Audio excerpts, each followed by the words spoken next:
Hello artists, welcome back to the art room. Mrs. Larrabee here. This week we are going to be book illustrators.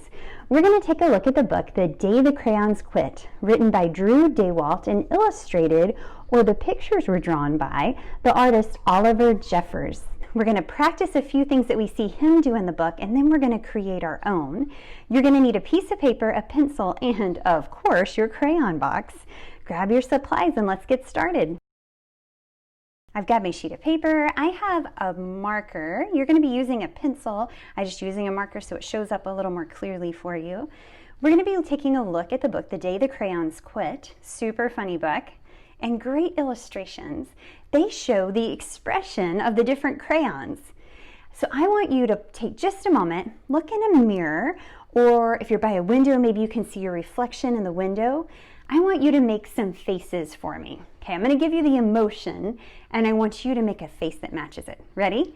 All right, I want you to make a happy face. All right, now I want you to make a sad face. All right, what would it look like if you were surprised? Now make your silliest face. I wish I could see them all. I bet you guys have some pretty silly faces to make. We're looking at how we can show expression in our artwork today simply by using lines. When you made those faces and you saw yourself making the faces, your eyes moved, your mouth moved, your eyebrows even moved. Your nose really didn't move a whole lot though. All the other parts on our face really change as we make different expressions. That's what we're going to be focusing on in our artwork today. All right, so grab your sheet of paper and your pencil. We're going to start by drawing the shape of the crayon. These crayons are a rectangle. So we're going to simply draw rectangles on our paper. We're going to spread them around. Rectangles have 4 sides. 2 are long and 2 are short. I'm going to draw some big rectangles. I'm going to draw some smaller rectangles like little Mr. Blue Crayon if you've read the book.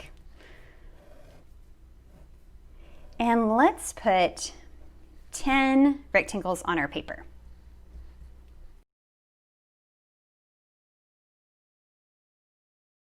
All right, there's our 10 rectangles. Okay, next we're going to build the top of our crayon.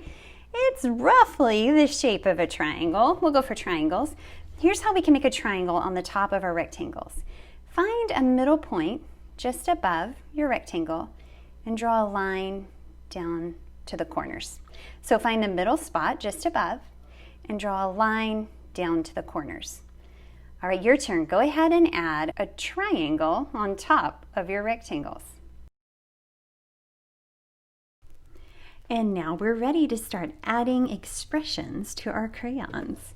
We're going to take a look at the book. We're not wanting to copy Mr. Jeffers' artworks, but we're using it as inspiration to practice and to learn from. So we're going to use some of his ideas. We're going to look at how he does the eyes and the mouth and the eyebrows and how he gives these different expressions.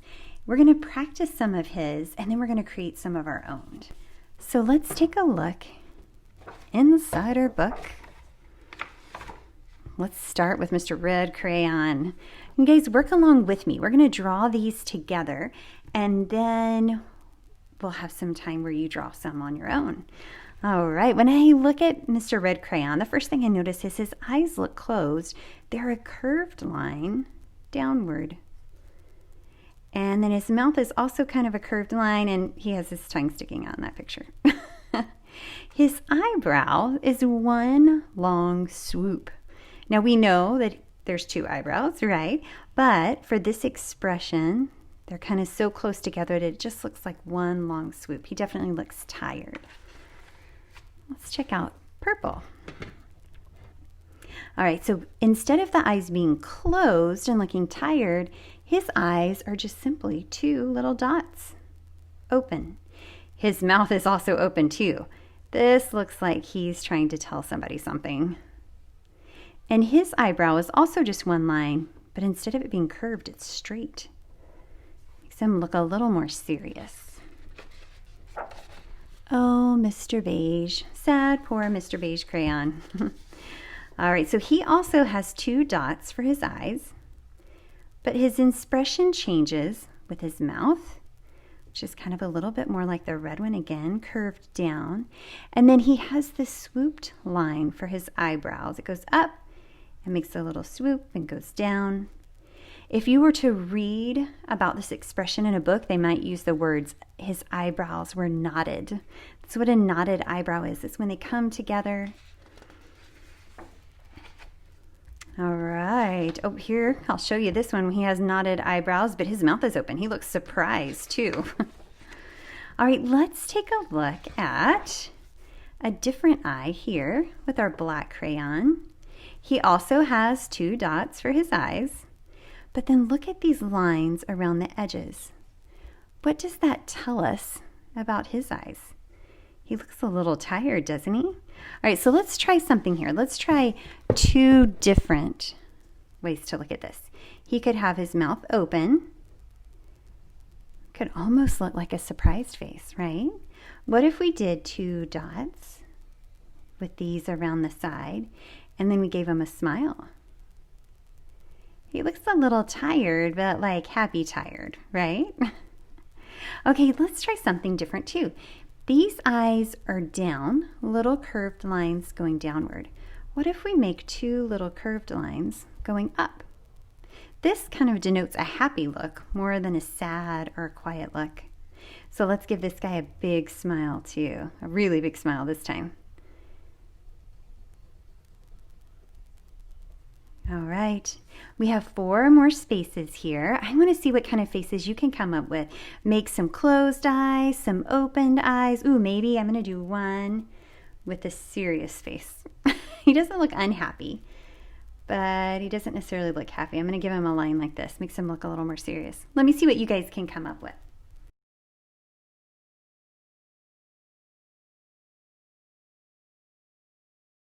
All right, so we've given them faces. We've shown expression that way. There's also another way we can show expression. That's with the hands. If you take a careful look, the arms are simply a curved line, and the hands are kind of these 3 little bumps on the end. They have their arms crossed, their arm up in the air, arm on the hip, just casual. Same thing with the legs.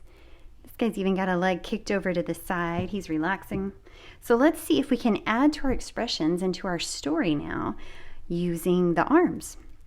Again, let's do a few together, and then we'll do a few on our own. Okay, I'm going to start with this guy here. He just reminds me of little blue short crayon.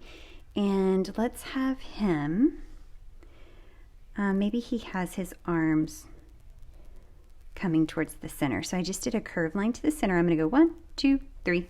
There's a hand. Here's the other arm. 1, 2, 3. I'm just going to have his legs kind of spread apart. He looks like he's not feeling so good, right?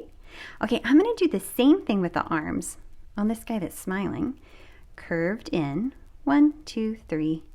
Curved in, 1, 2, 3. I'm going to have his feet a little closer together. He looks like he's laughing. So the same movement of the arms with the different eyes and faces gives us a whole different emotion. Think about all the things you could create just simply by changing the lines. Okay, this guy looks like he has something to say. So I'm going to put one hand up in the air like he's pointing. So one finger is bigger than the other, and the other hand will just be down by his side. I don't know what he's talking about, but it looks really important. And then how about this guy? He's going to have his arm go straight out to the side. He's going to be pointing as well, but over to the side. And then maybe have his other arm up in the air like, hey, hey, look over here. And I'll just simply give him legs too. Okay, let's see. This guy's tired. I'm going to have his arms just kind of hanging by his side. Looks like he ran over to find out what his neighbor wanted to tell him, and he's tired from running. I'm going to give him a little curved leg, like he's kicked over, like leaning against a wall. All right, you guys have some ideas now. Let me see what you come up. Start telling a story with your crayons by having them use their hands to point in different directions.